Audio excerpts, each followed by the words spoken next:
حضرت انس رضی اللہ تعالیٰ عنہ فرماتے ہیں اگر حضور اکرم صلی اللہ علیہ وآلہ وسلم 100 دعائیں بھی مانگتے تو ان کے شروع میں، درمیان میں اور آخر میں یہ دعا ضرور مانگتے تھے، ربنا آتنا فی الدنیا حسنہ وفی الآخرۃ حسنہ وقنا عذاب النار۔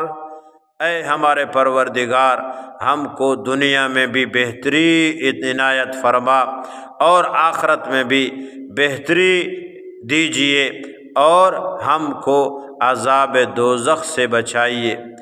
بڑی جامع دعا ہے، آپ اپنی دعاؤں میں اس کو ضرور شامل کریں۔ آسان بھی ہے، جامع بھی ہے، دنیا اور آخرت بھی اس میں شامل ہے۔